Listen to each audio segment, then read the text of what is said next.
This is an 08 Yukon Denali all-wheel drive with a 6.2 liter in it. Non-AFM. It doesn't have fuel management on it.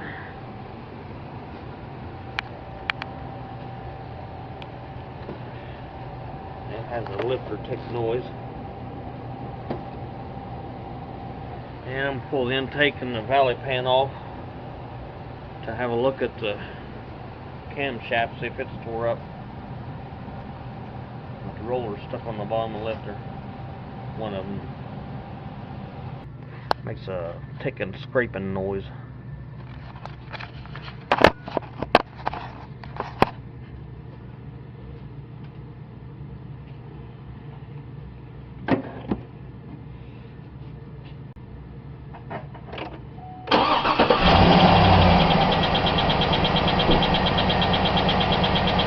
That's nice.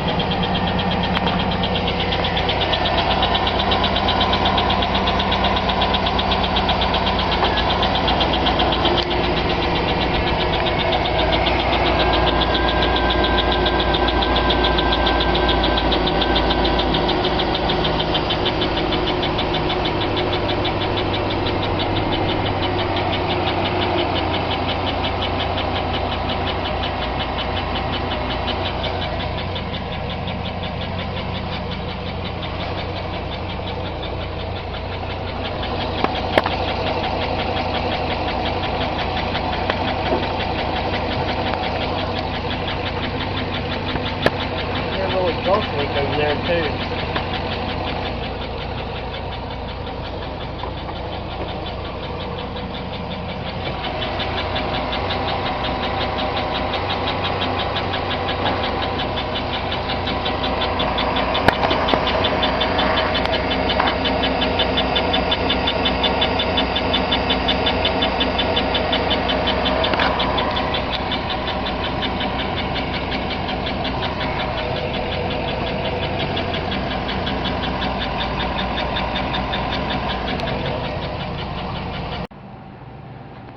Feel free to take the negative battery cable off at any time.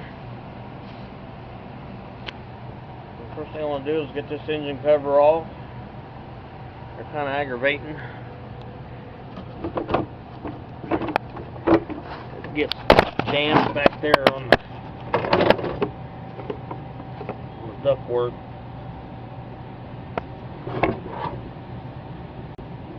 Stick a screwdriver back there. Pry that ductwork down. So lift that over it.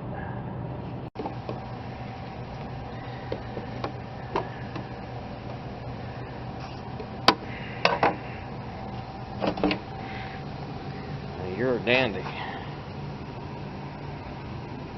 It's caught right there.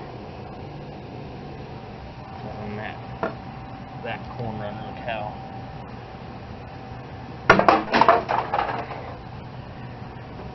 I'm going to go ahead and take this throttle body clamp loose here and at the mass airflow sensor, and with this vent line, unhook it from the valve cover and lift this mess out of here. And got some hose clamps up here. Stick a pair of needle nose underneath there and pull that through it, however you want to unhook it. And it's got a little leg hanging off of it, the resonance chamber. Kind of gets caught up in the workings.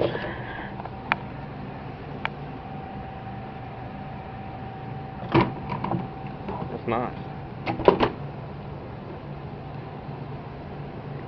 Vacuum hose is kind of rough.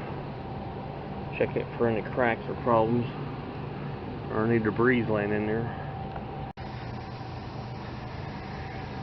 Feel free to take a 15mm and push this accessory tensioner forward and remove the accessory belt. Make note of its diagram however you want.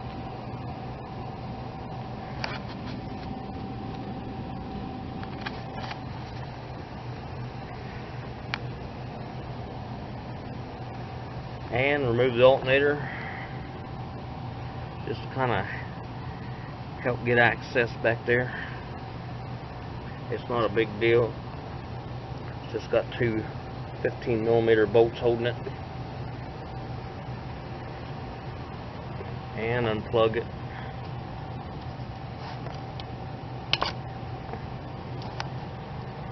Mickey Mouse snap on it.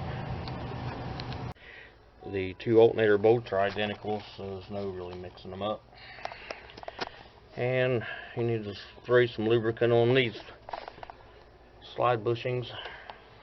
If it's too sticky, just don't bust your housing lifting up on it. Takes a little manipulation to get it up out of them. Just don't go sending it flying over the vehicle. A little bit on each side will get it up out of there.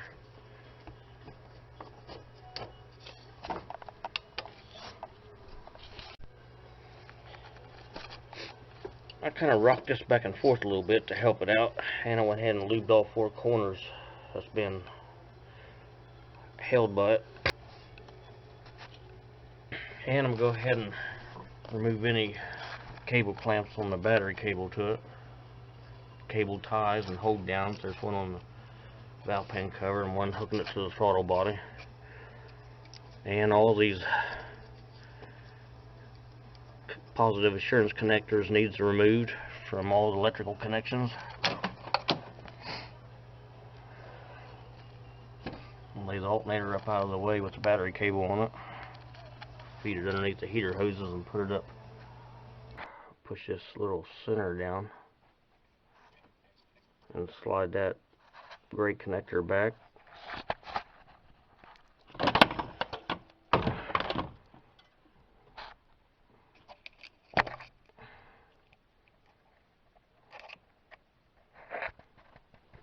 Save that guy for later. And then push down on this and unplug the throttle body.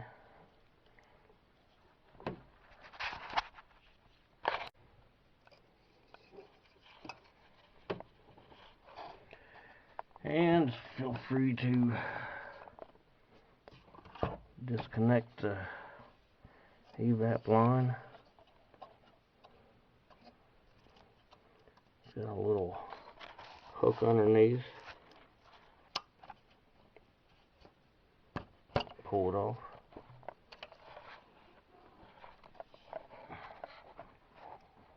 Something like that. Just push it over and lift up on it. And unclip the map sensor. Just kind of be careful, so it's probably getting pretty brittle. And I'll take these 3 10mm bolts loose and get the harness out from underneath them. And just take that evap solenoid and unplug it.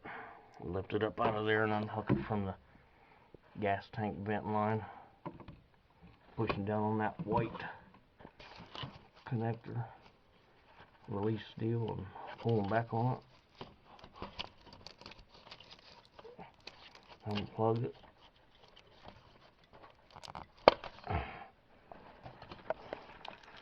And lift it up. Just lays back down on there with the plug into the rear. And clip these wire holders. I may just unbolt it, don't matter. Get those 3 10mm loose, get that harness out from underneath of it. And take that engine cover hold down piece out of there.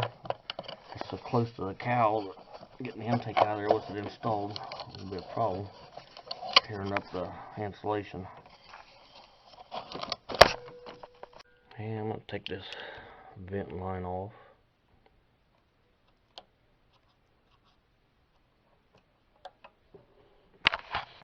I just took the nut off the bracket for the harness crossover, and we'll go here and pull this clip off of the coil pack plug-in and get it unplugged. With any luck. This is the driver's side coil pack. And go ahead and unclip all the injectors on this side and lift up on this hold down for the back injector plug-in.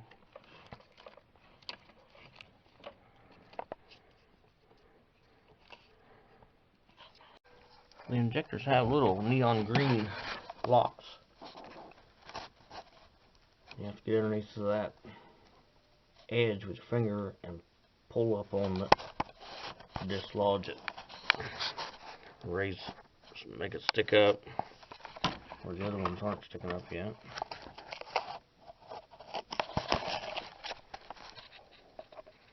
And then push down on the clip to release it, the gray part.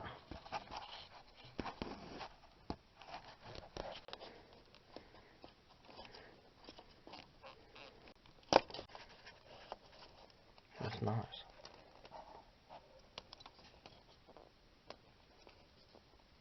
Lift up, push down. All of them on the driver's side. Now that all the injectors are unplugged and scraped off, go ahead and take this valve cover vent for the driver's side and unhook it and swing it over toward the brake booster. Just being careful not to break it, to get it out from over top of the evap line from the gas tank. If you break a snip off this intake, you're going to have some extra work you didn't need.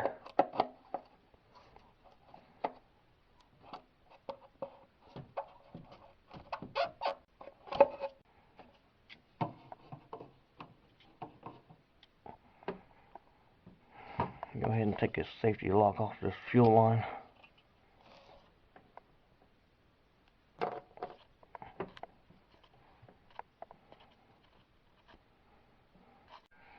Feel free to unhook the brake booster vacuum line from the check valve at any time.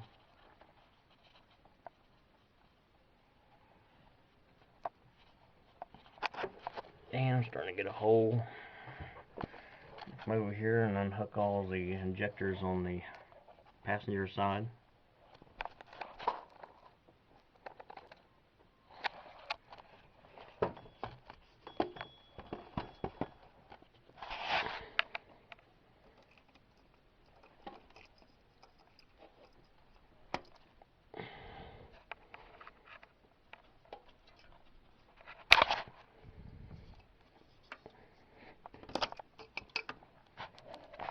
And so on. I taped off this vent pipe over here, up here, the one in the middle for the booster, vent to the valve cover for the PCV, and the PCV vent, and showed the Ragnus throttle body. I'm going to take an air hose from unplugging them injectors. All the corrugated coatings broken up and fell off around the intake. I'm going to blow all them particles off. I don't want the plastic making a home on top of the pistons through the valves, so I hit it 3 or 4 times. Look it over real good all the way to the back on each side. Make sure there's no pieces laying up on top of the injectors or fuel rail anywhere fall down in it when that slides forward. I've taken and wired the wiring harness up to the wiper arm and fished it out from around that scoop looking shield on the back of the intake and made like a kind of an arch shape so that it'll come through the harness. It's up out of its groove over there and it's out of it on this side and pulled forward and wired up. And I fed the brake booster vacuum line up here to the middle. And I want to access this Schrader port for the fuel system.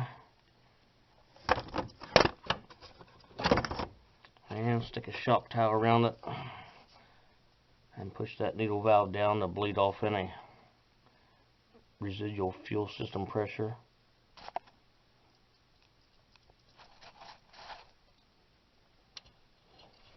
Which there wasn't any.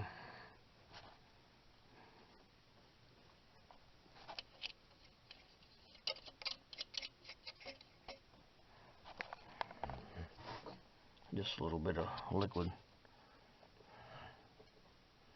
And I'll stuff some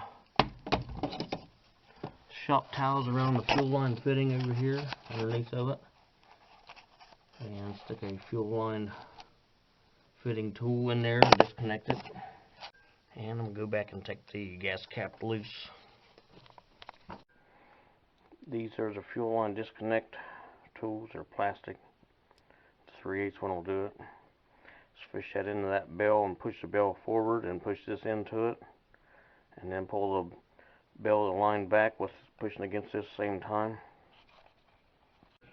And I slid the tool in there and pulled back on this. And that's it.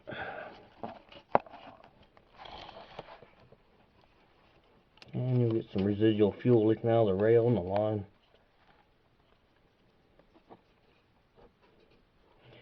And you can stick a rubber cap on the end of this fuel rail to keep dirt out of it.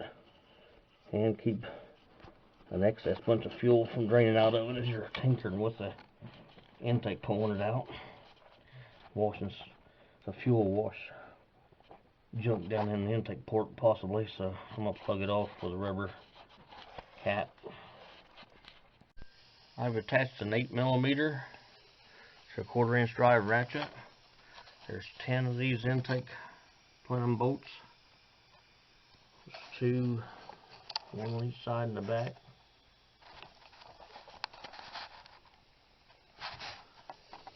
Forward. I'll take the 2 in the back out and 2 in the front out and work toward the center in general. And they've got Loctite on them, so they're a little sticky to get loose.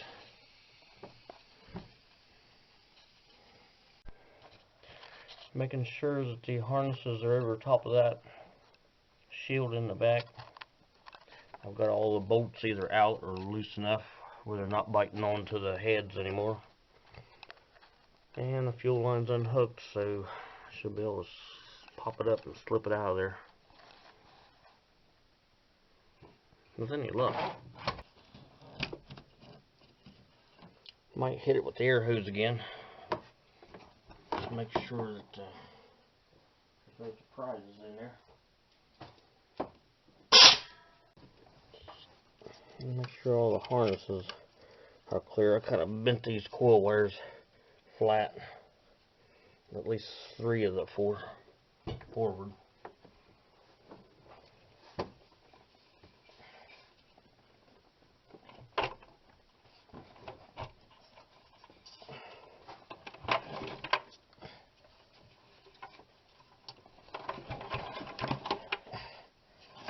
That's gonna happen.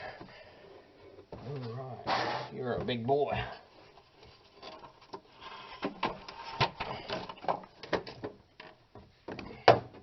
And that's what's on the back of the intake.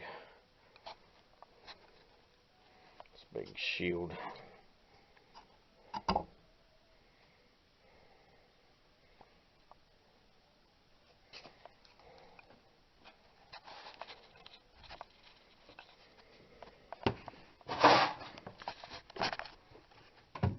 A little bit of debris.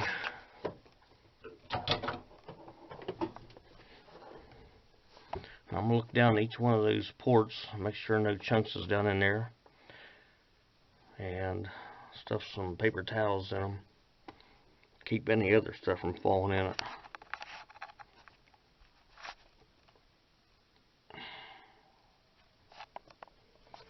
And the water jacket block offs in the back corners.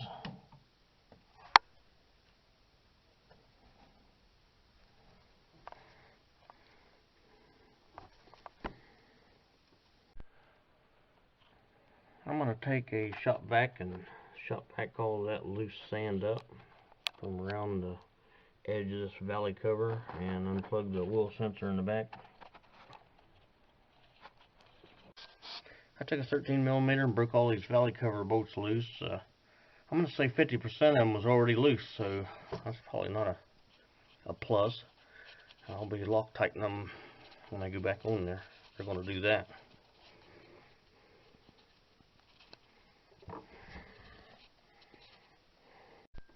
All the bolts are out. Give it a little prying here and there. You got to take your time and just get this corner and roll on the side, and then go to that corner and that corner, so you don't damage this plate. It's really got a bite on it. The claw hammer is pretty good for catching the corners and starting to peel it back. But I think it popped, so let's see what's going on under here.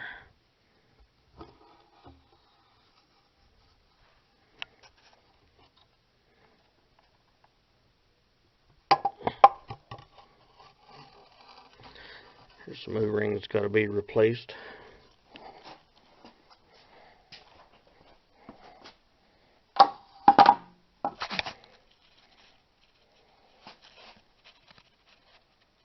That's nice.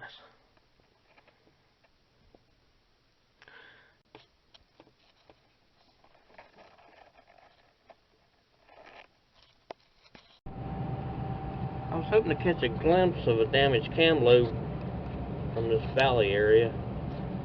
I don't see anything conclusive yet.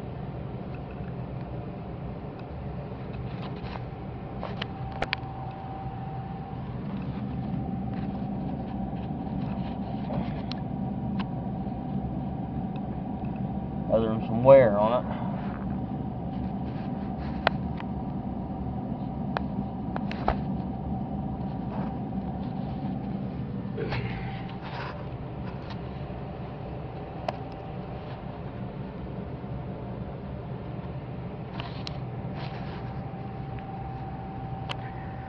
So I'm going to go ahead and take the coil packs off. Just unplug the spark plug wires. Take the 10mm holding it down. It's usually got marks around them. Off. Slip the coil packs off. I'll probably going to end up taking the head off of it, but I'll go ahead and unhook that purge line connection back there. Keep from breaking the plastic along the travels here. I use a 24mm deep well socket on the crank bolt. I'm going to ease the motor around just to double check the high points of the lobes that I can see. It kind of sounded like it's on the driver's side bank. I want to focus on those. And just slowly turn around so it don't suck the paper towels down the head. I took all the studs out of the coil pack assembly. Unhooked all the spark plug wires. And that is an outfit.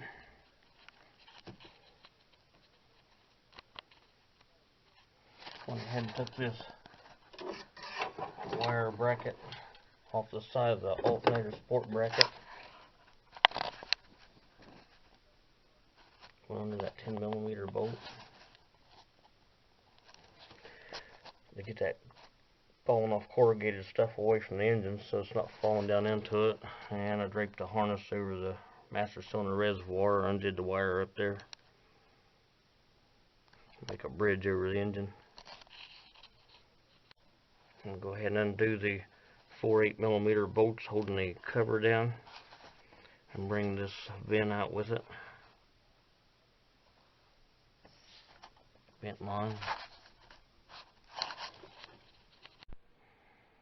I decided to take all 8 plugs out and roll the motor over by hand and see if I could hear any noise. I caught a spot that's in the back, which underneath of it, it sounds like the noise is coming out of the back on the driver's side toward the center of the motor.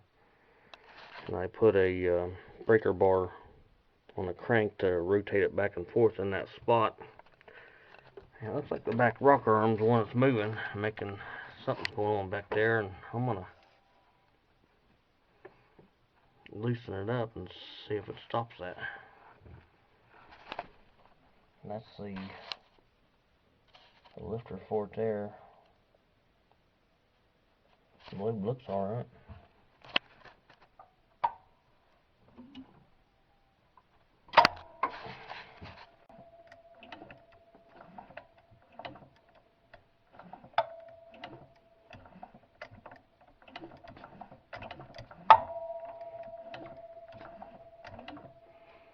I'll take it loose and see if it stops that.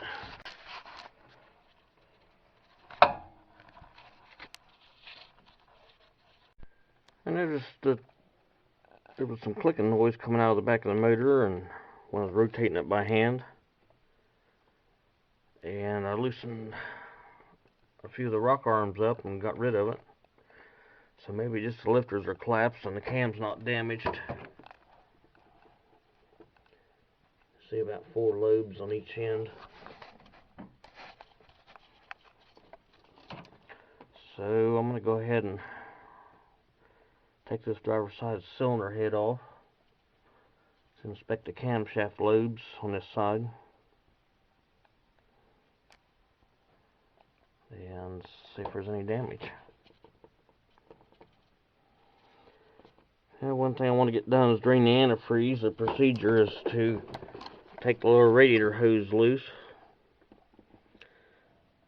and make a big mess all over the front of it. I suppose you could take this steam line nipple off and get half the radiator drained.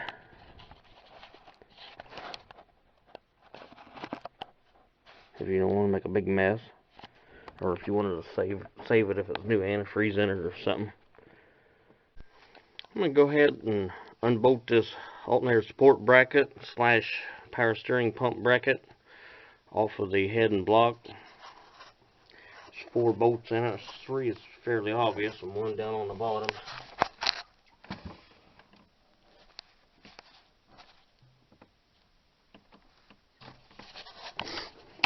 Now, this one has the wire harness running between the lines, which is always nice. So I'll have to watch it when it comes down. The bolts are 15mm in the front, and then there's going to be one on a block in the back, a metal support bracket for the back of the pump.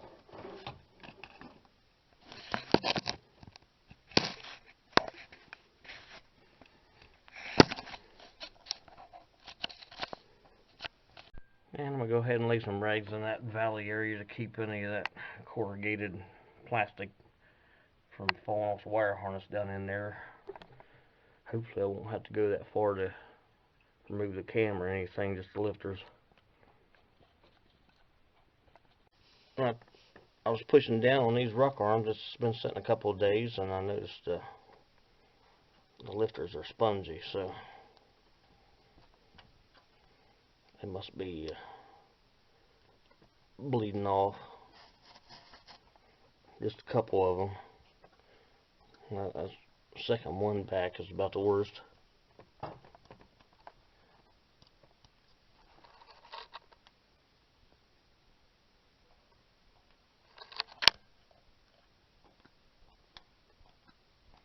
Really taking a pretty good dive.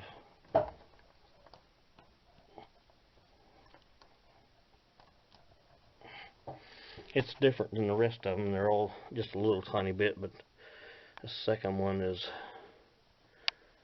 really flopping around, so I expect that's probably the lifter noise, but from the looks of the cam, it's not tore up. I'll probably get away with putting lifters on this side.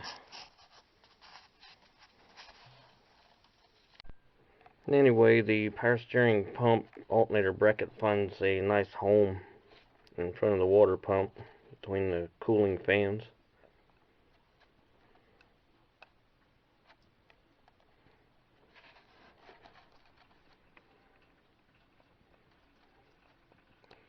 watch your wires. Crank sensor there. Delicate. Something you may or may not notice. Manifold bolts. Some of them will be broke off, and some of them will break off. There's one broke off in the back there. The ground cable. It'll have to come off at any time. This steam release crossover pipe can be loosened up at any time. And the rocker arms can all be broken loose at any time. If you remove them, be sure to keep the push rods and their location numbered in a box so they can go back in their same spot together.